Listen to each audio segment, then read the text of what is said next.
Muy bien, vamos a hablar de la inseguridad. En la actualidad hemos visto que la delincuencia organizada ha tomado fuerza y vigor, sobre todo en el tema comunicación, en el tema en las cárceles. Lamentablemente vemos casos de femicidios, asesinatos. Por ejemplo, aquí en esta diapositiva visualizamos un poco que tenemos un caso de femicidio de Natalia Sabio. Acá tenemos, lamentablemente, lo que pasó con Alex Quiñones. Lamentablemente, delincuentes organizados entraron y lo mataron prácticamente. Entonces, se podría decir así, lamentablemente, es todo lo que está pasando en la actualidad. Vamos un poco con estadísticas. Si en el 2021 la nación andina registró más de 2.400 asesinatos, alcanzando los 14 homicidios por mil habitantes, es la tasa más alta en una década, según la Fundación Inshin Prime, y prácticamente doblando la cifra del 2020. Vea, qué terrible, qué indignante ver cómo la inseguridad se toma las calles. Desde un simple ejemplo personal, yo tengo una anécdota personal. Yo tomé una anécdota con mi padre. Lamentablemente, la anterior semana tomé un taxi con mi padre y pues no tomé en cuenta que se olvidó los documentos personales. Al momento que se olvidó los documentos personales, mi papá se regresa a la casa y vuelve por ellos. Hasta mientras yo estaba esperando el transporte porque ya nos faltaban como 2 minutos para que llegue al punto de encuentro. Y en ese lapso, lamentablemente vienen dos delincuentes en una moto, me amedrentaron con una pistola y pues lamentablemente me tocó entregarles el celular, que si no me iban a hacer problema, lamentablemente.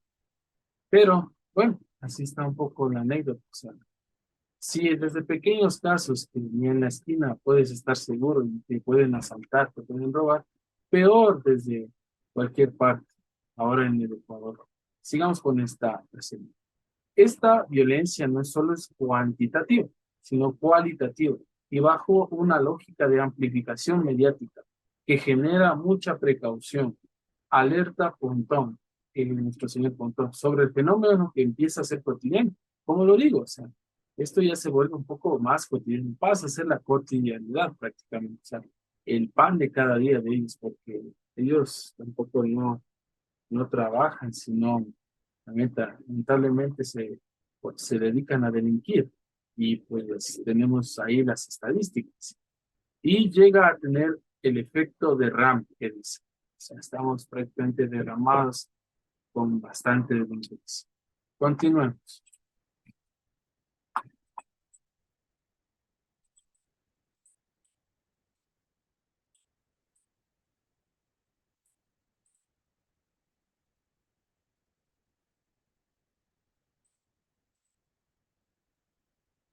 La inseguridad en el país. Bueno, aquí quisiéramos un poco ver, miren, en todas las 24 provincias vemos que están con este problema. Tenemos un poco de cuchillos, armas, bombas. Estamos. Aquí vamos a ver un caso. Asesinatos aumentaron un 159% en el país en lo que va del 2022. Miren qué cifra tan alarmante. Entre el 1 y 21 de enero del año pasado, los crímenes a nivel nacional sumaban 76, mientras que en el mismo periodo del presente año se contabilizaban 169. Las provincias más altas, con la alta más alta, la tasa más alta de delincuencia, se puede decir que son Guayas, Chincha, Esmeraldas, más o menos. Continuemos. Aquí tenemos unos datos estadísticos. Eh, Vemos que aquí se ha replicado algo que ha pasado en Cartel de Sinaloa. Miren, en el 2019, en Uruapan, en el estado occidental mexicano de Michoacán, aparecieron varios muertos colgados en un puente. Eso lo han replicado en el Cartel de Sinaloa, acá los carteles ecuatorianos. Lamentablemente vemos un macabro mensaje de las bandas narcodelictivas, ¿no? Acá, que vemos que están colgados igualmente personas en un puente. Esto pasó en Durán, ¿no? Continuemos. Bueno, aquí vamos a hacer un poco cronología con los tiempos de violencia en el Ecuador. Vamos a empezar con un 21 de enero, que lamentablemente tuvimos 5 fallecidos y 9 heridos en la playita del Guasmo. 11 de febrero, 4 fallecidos y un herido en la playita del Guasmo. 14 de febrero, 2 cadáveres amanecieron colgados en la entrada de Durán. 20 de febrero, un hombre de 21 años, joven, el señor, aparece decapitado por una explosión. 6 de marzo, 7 muertos y 3 heridos en un ataque de sicarios en las Malvinas, sur de Brasil. 29 de marzo, Durán suma 7 casos de decapitación. 17 de abril, los tiburones advierten a la policía que no se metan en su guerra. 20 de abril, Junior Roldán, alias Junior, es el segundo de los altos mandos de los choneros, que recibió un habeas corpus.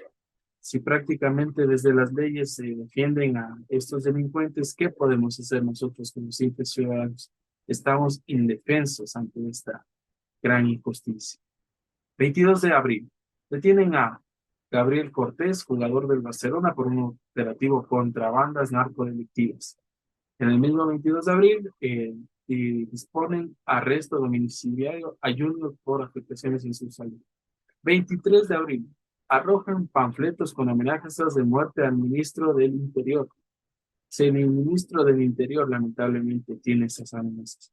Lamentablemente el pobre y común ciudadano de a pie no va a ser lo mismo, va a tener hasta problemas más graves que una simple amenaza.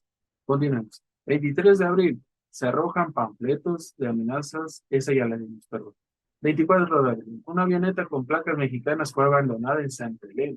Y terminamos con un 25 de abril que explota un coche bomba frente a la regional, la cárcel regional. Bueno, aquí tenemos un poco también una fuente que es de ese justo coche bomba que pasó. A las 3 de la tarde del lunes se explotó un coche bomba justo frente a la cárcel regional de Guayas, Granás. Tenemos la fuente del Diario Expreso. Bueno, aquí tenemos un poco de estadísticas adicionales. Es las víctimas de robo o asalto en los últimos 4 meses. Esto es de las fuentes de opinión pública de CIP y Grupo. Entonces vemos que nosotros con el 43% estamos en la mitad, en el puesto número 3. Le pasamos a Perú, a México y Colombia. O sea, estamos en una tasa demasiado alta de robos y delincuencia. Tenemos otra nota. Muertes violentas aumentaron el 52%. Este asesinato que vemos en la nota es en Santo Domingo. Como les digo, son las provincias más calientes, se podría hablar, que nos están diciendo o previendo que tenemos que tener más cuidado los ciudadanos de pie para aún evitar ser víctimas de la delincuencia. Continuamos. Aquí tenemos un poco también de parte de la policía. Lamentablemente existen malos elementos en la policía que ensucian o hacen quedar súper mal a su institución.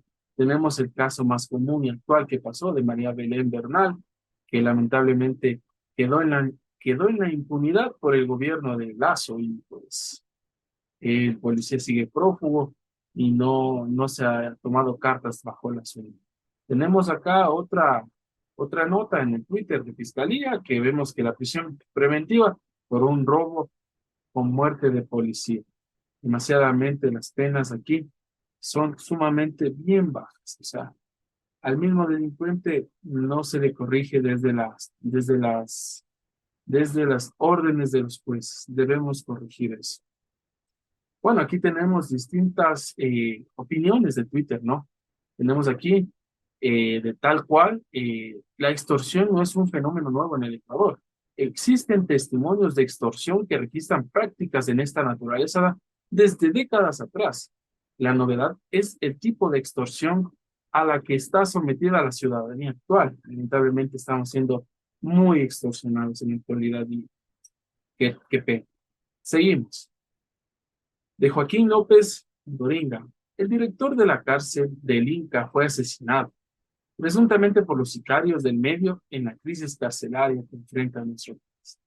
Lamentable que desde los mismos, por decir, autoridades de la justicia tengan estos problemas, tengan estas situaciones que si a ellos los matan o los están amedrentando, peor a cada uno de los ciudadanos. Continuamos.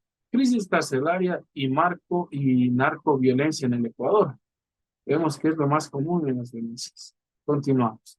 Bueno, aquí vamos a ver un video que es de lo más actual que pasó en estos días. Esto es prácticamente ayer en Quito, donde nosotros emitimos la señal. Personalmente, Fabián Madrid está realizando